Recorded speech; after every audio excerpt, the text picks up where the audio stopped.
Hey everybody. We're getting ready for a hurricane. So we'll see what happens. We're also, if you've been tuning in, I lost one of my kitties this week.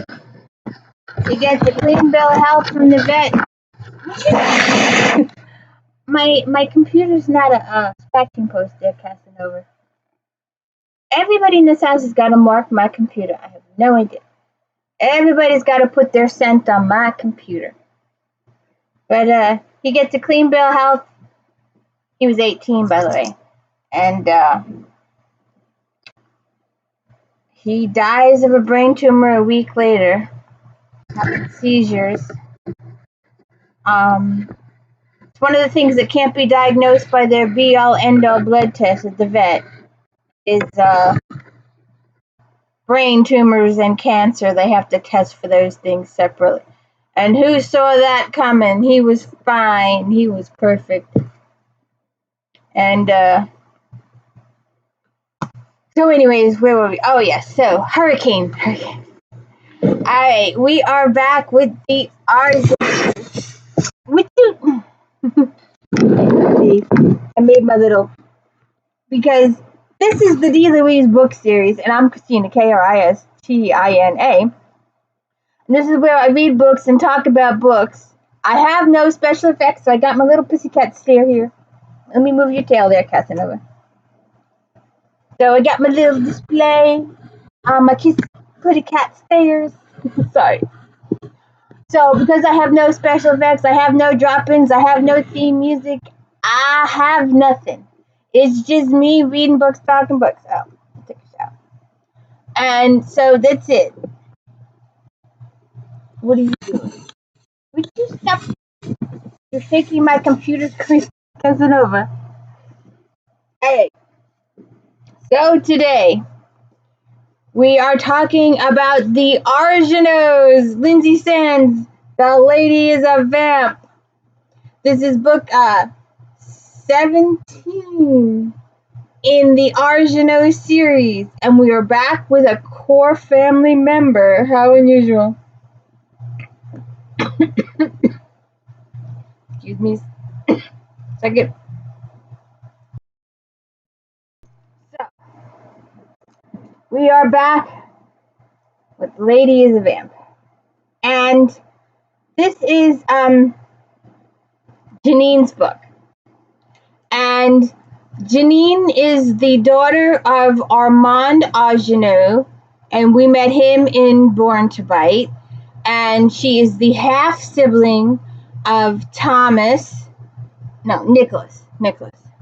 And we met him in Renegade. Now, it starts off, Casanova. I'm not going to give my big spiel for this one because it's the core family members. Okay, Casanova. We are extra mushy today. Everybody's mourning in this house. I'm sorry. So we start off the book with Janine getting kidnapped. She's leaving work and she's getting kidnapped by this guy, Paul Jones. And apparently Paul Jones Casanova is an employee of her family's company, the blood bank people. And he knows and has access to some of their vampire drugs. So he knows which drug to administer to her to make her pass out. So he kidnaps her, takes her home. And the whole reason he's kidnapping her is because his daughter is dying of cancer.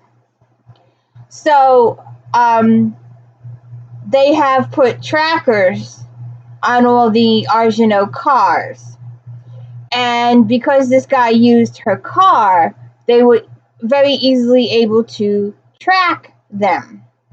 But Janine she immediately discovers that she can't use her powers on him, that she can't read him. So he's obviously a potential life mate. So that's something she's got to deal with. Then, of course, she learns about the cancer.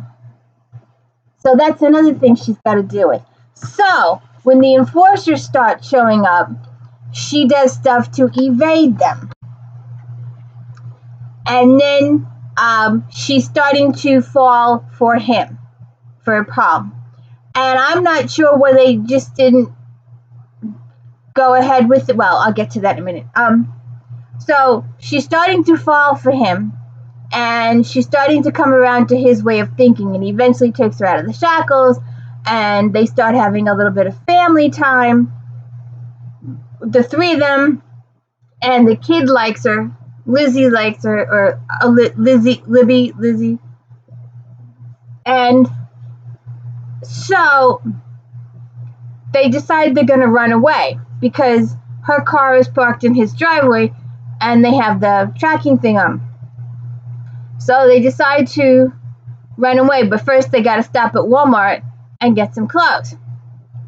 So she stays in the parking lot. Paul goes in, and when he comes out, she's trying to bite somebody, and he goes off.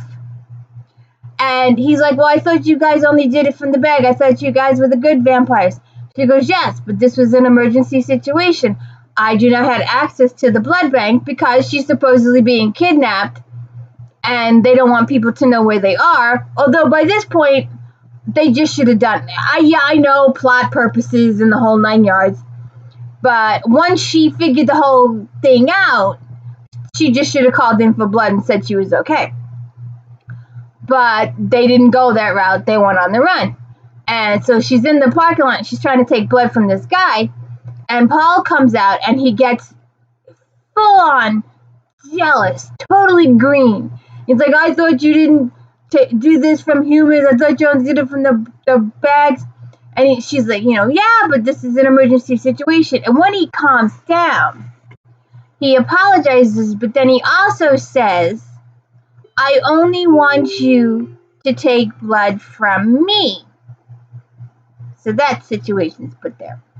Then she discovers that not only was he a employee of the Argeneau blood bank peeps, but he also had a run-in recently with Marguerite. And if you know, and if you have read this series, because you gotta read it, if you follow on my podcast, and please check out my videos on all of these books here. We've done them all, and we will continue to do the rest of them. Marguerite is the family matchmaker, and she has never, ever gotten it wrong. Ever. Apparently, even so to the point where she called her son on her honeymoon, you need to get down here. And she didn't say, because I found a life mate for you. But apparently when he got there, they all figured it out quite quickly that she had found his life mate.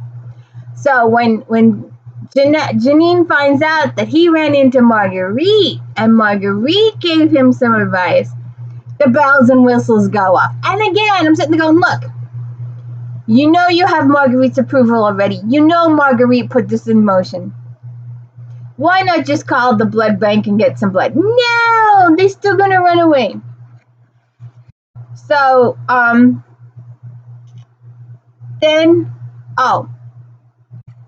the family finds them up at the cabin. Good Lord, we're back at the Decker Argeneau cabins from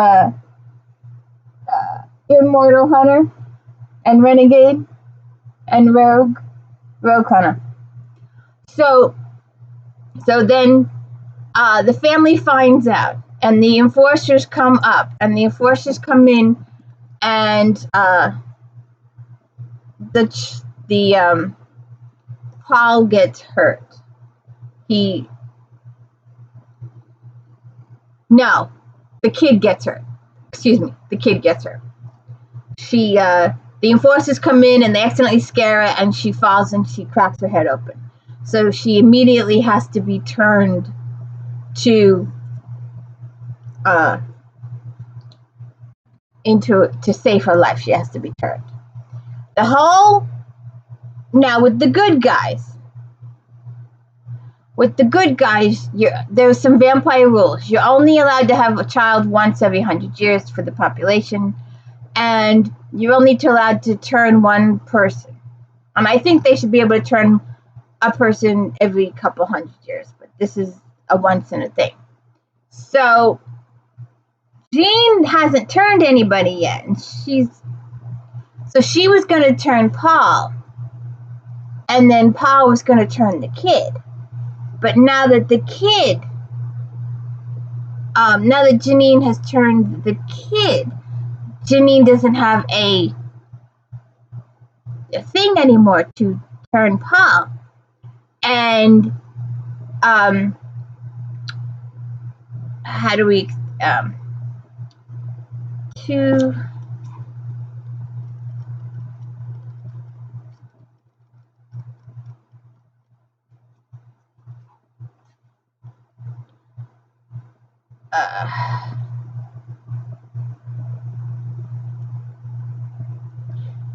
you are my life mate, Paul. Your life mate, he said the words slowly as if tasting them. And then asked, how long, does this shared pleasure and stuff fade off? Or, no, immortals mate for life, she assured him. They are truly mated till death do they part. And I'm yours, Paul asked with wonder. Joy spread on his face, but his voice was solemn and sincere when he said, I like that, to be with you until death. She smiled back, relief pouring through her. It was going to work out. He wanted to be her life mate. He could be a true life mate and not simply do it to Livy. This was what she'd hoped for, what she needed to be sure of. But sure she could reveal the way to save Livy and save him too. Closing her eyes, she savored the moment, then opened her eyes and said, I want to turn you and spend the rest of my life with you as my mate. But if you turn me, you can't turn Livy. No, but you could. But if it means I died, you wouldn't be able to turn any future life mate you might encounter who was mortal. Jean-Louis didn't think that would matter to him. Then he put Livy above such a consideration, but felt Paul would have all the facts before he made his decision. So they do all that, and I didn't write the other one. I should have. So like I said, Livy gets hurt. So Jean-Louise saves Livy, and then Paul's SOL. So the family shows up and stuff, and Jean-Louise panics because Paul doesn't get it that I gotta stretch. Jean-Louise doesn't get it, or Paul doesn't get it. Excuse me, I'm sorry. He's thinking the rest of his life is like 20, 30, 40 years. But to an immortal, it's hundreds and hundreds of years. And the family comes in and goes, hey, look, if you you could stay together, but you're going to die in a few years, and then Jean-Louise will be alone. And Jean-Louise panics and leaves. Just a second. So then the rest of the family shows up. And Justin and Bricker show up, and things take a bad turn. Then the rest of the family shows up. Elsie and Ahmad, and Paul meets Nicholas and the others. And the rest of the family are thinking of possibly punishing Paul because he kidnapped Jean-Louise. That's how this whole thing started. And then they find out that Marguerite put him up to it. And Jean Lucien, the head of the vampire family, declares that Paul, Livy, and Jean will go to live with Marguerite so they can help Livy through the turn. And then once Livy gets through the turn, they're going to go live in Port... Oh, accidental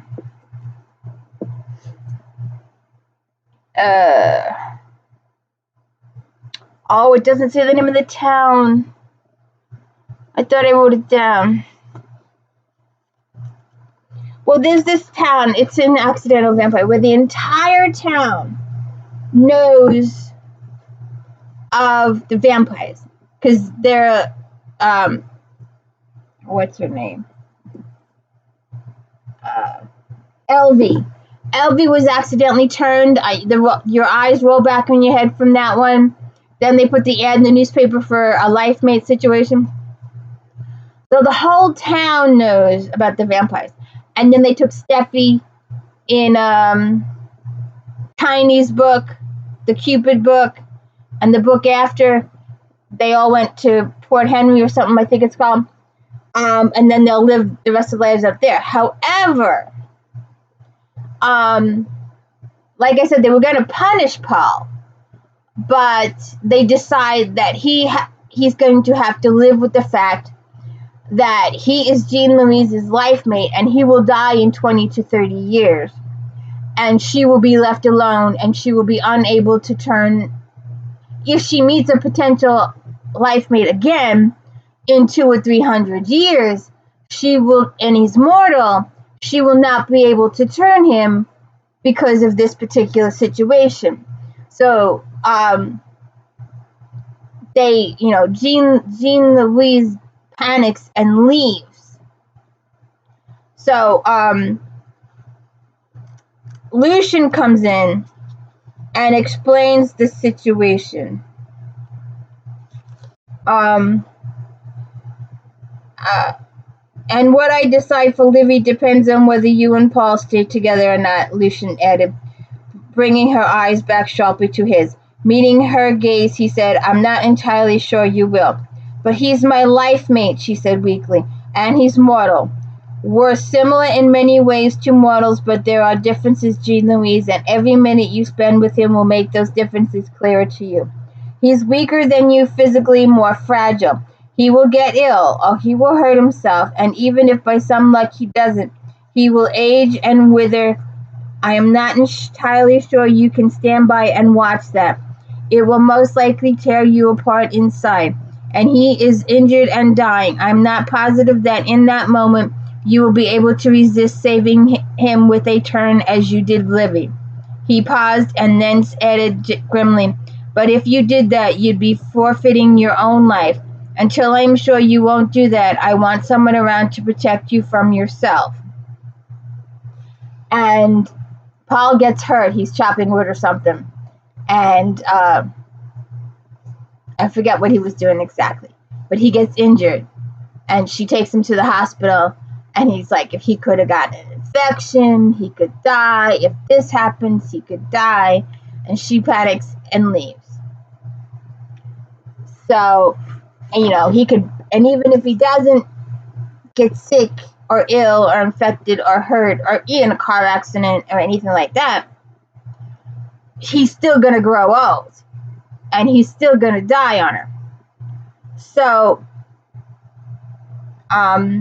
it's decided that they will eventually go live in Port Henry. I was right. The town from Accidental Vampire.